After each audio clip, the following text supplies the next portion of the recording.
Coming up on Network Africa, 5 police officers and a soldier shot dead in a raid on their station in South Africa's Eastern Cape province.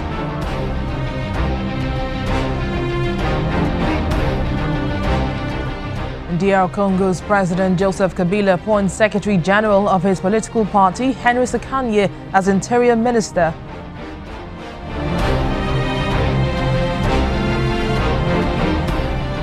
Plus, Ethiopian Foreign Minister defends state of emergency.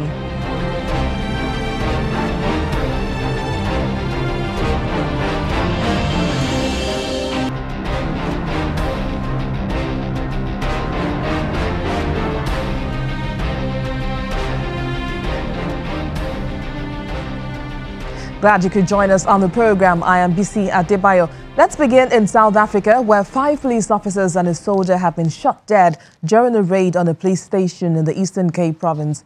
Reports say 3 officers were killed instantly when the gunmen burst into the police station and opened fire early this morning. The off-duty soldier was shot as the assailants fled, taking 2 other officers hostage.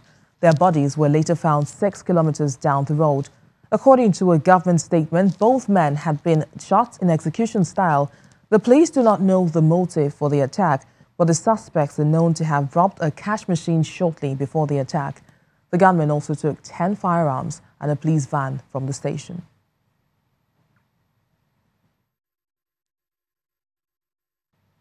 Channels TV South Africa Bureau Chief Betty Dibia is with us for more. Betty, is there any new information as regards the motive behind the attack?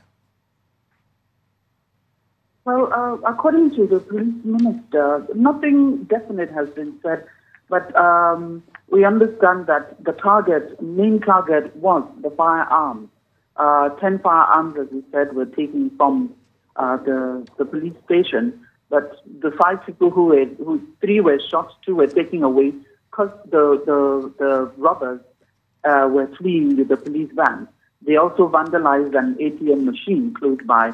And probably we don't know what exactly happened, but we understand that a team is being has been put together to investigate.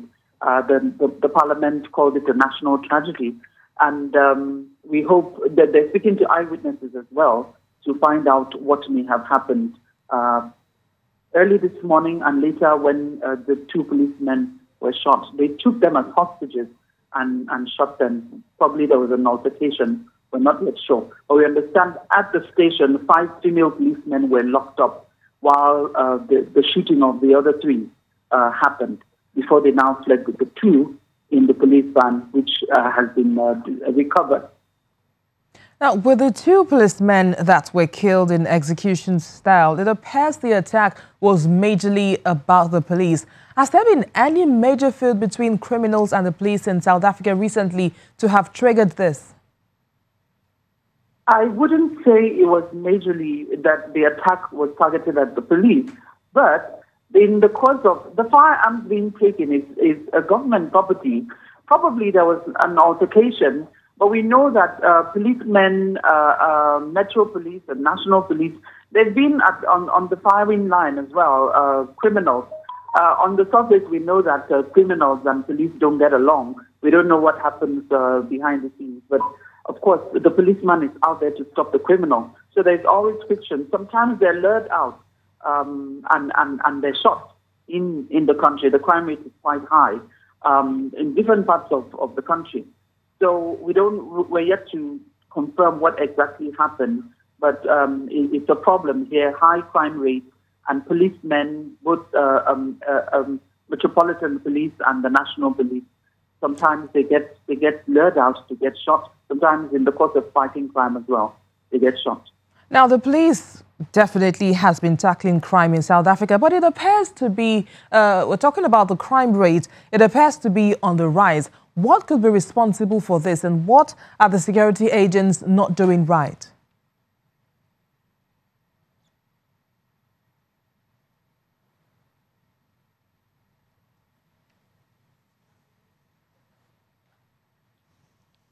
Betty, it appears that the crime rate in South Africa is still on the rise. Is there anything that the security operatives are not doing right?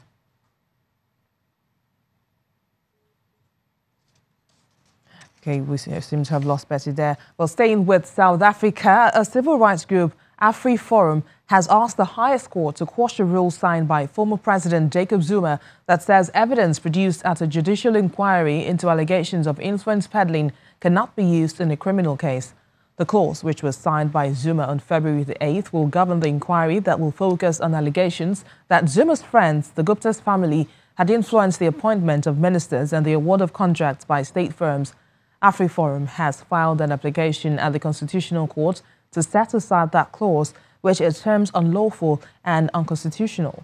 Meanwhile, South Africa's parliament will launch an investigation into allegations of influence peddling against Mines Minister Mosebenzi Zwane. Away from South Africa now to the DRC, where President Joseph Kabila has appointed the head of his political party as Interior Minister to oversee security in the face of rising militia violence and unrest over delayed elections. Henry Mova Sakanye, who is the Secretary General of Kabila's People's Party for Reconstruction and Democracy, replaces Emmanuel Ramzani, another senior official who had served in the post since December 2016.